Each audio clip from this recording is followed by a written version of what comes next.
गांव के बाहर घने पेड़ों और सूखे कुएं के पास एक पुरानी हवेली थी जिसे लोग काली हवेली कहते थे।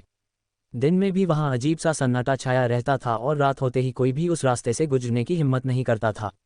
कहते हैं कि उस हवेली में कभी रघुवीर सिंह नाम का एक जमींदार रहता था जो बेहद क्रूर और लालची था। उसने गांव के कई लोगों को धोखा देकर उनकी जमीन छीन ली थी और उनकी बद्दुआएं उसके पीछे पीछे चलती रहती थीं। एक रात अचानक हवेली में भयानक आग लगी। लोग दूर से लपटे देखते रहे लेकिन कोई पास नहीं गया।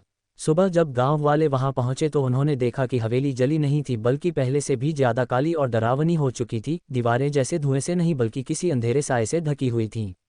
उस दिन के बाद से हर रात वहां से चीखने और रोने की आवाजें आने लगीं और धीरे धीरे वह जगह पूरी तरह वीरान हो गई। गांव में रहने वाला 18 साल का लड़का रवि इन सब बातों पर विश्वास नहीं करता था।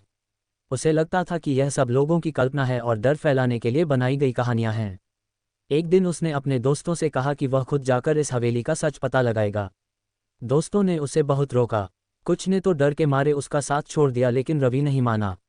आखिरकार अमावस्या की रात उसने टॉर्च उठाए और अकेला ही हवेली की ओर चल पड़ा। जैसे जैसे वह हवेली के करीब पहुंचता गया हवा ठंडी होती गई और उसके आसपास का माहौल भारी सा लगने लगा। जब वह हवेली के मुख्य दरवाजे तक पहुंचा तो उसने देखा कि दरवाजा आधा खुला हुआ है और हल्की सी चरमराहट की आवाज आ रही है।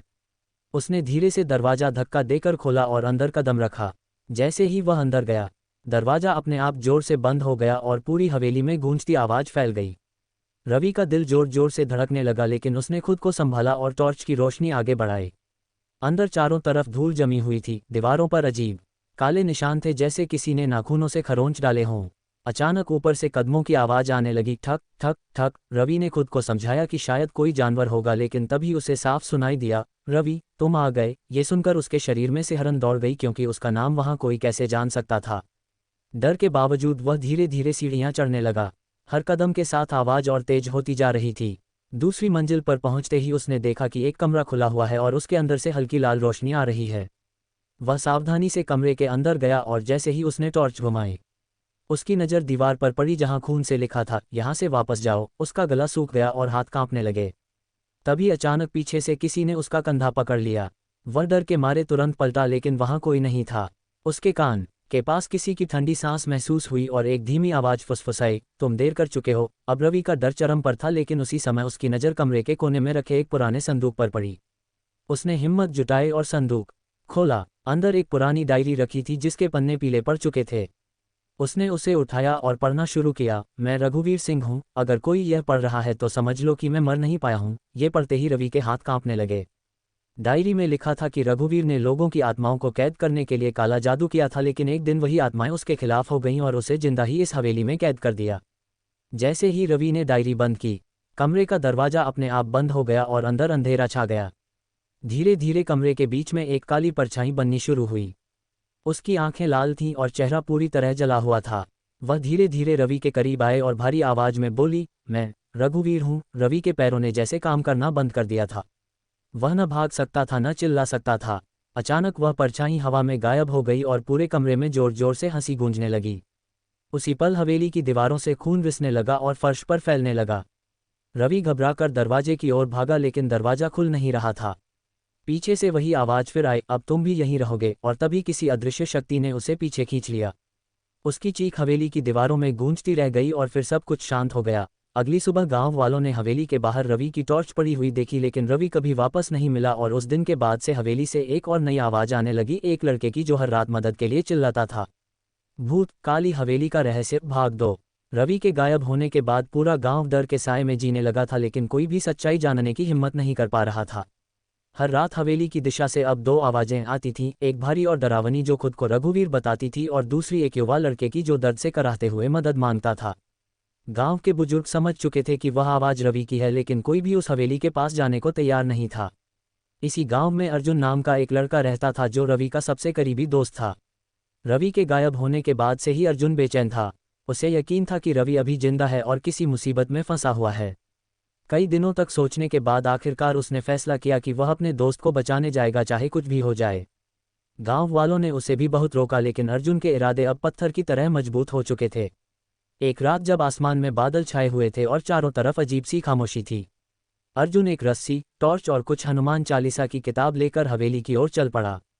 जैसे ही वह हवेली के पास पहुंचा, उसे महसूस हुआ कि हवा अचानक ठंडी और भारी हो गई है, जैसे कोई अदृश्य शक्ति उसे रोकने की कोशिश कर रही हो, लेकिन वह रुका नहीं। उसने दरवाज़ा खोला और अंदर कदम रखा।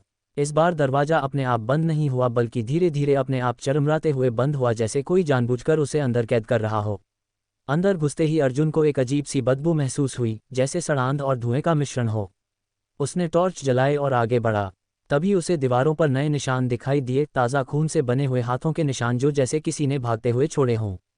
अचानक उसे साफ सुनाई दिया, अर्जुन भाग जाओ। यह आवाज़ रवि की थी। अर्जुन का दिल जोर से धड़कने लगा, लेकिन वह डर कर पीछे नहीं हटा, बल्कि उस आवाज़ की दिशा में आगे बढ़ने लगा। जैसे ही वह सीढ़ियों की ओर बढ़ा, अचानक उसके सामने एक छाया तेजी से गुजरी और सीढ़ियों पर अंधेरा छा गया। उसने हिम्मत करके ऊपर कदम रखा और हर कदम के साथ उसके आसपास फुसफुसाहट बढ़ती जा रही थी, जैसे कई लोग एक साथ कुछ बोल रहे हों, लेकिन शब्द साफ नहीं सुनाई दे रहे थे।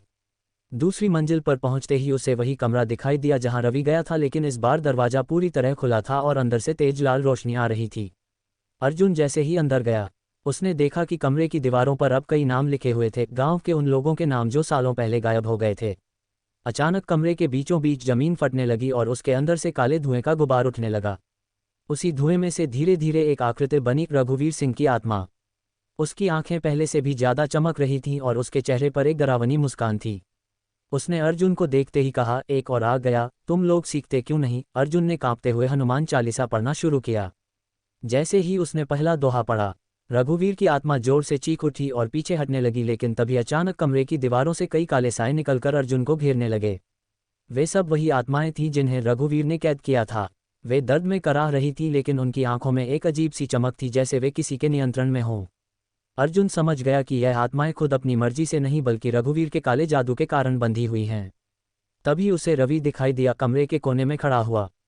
उसकी आंखें खाली थीं और चेहरा पूरी तरह पीला पड़ चुका था।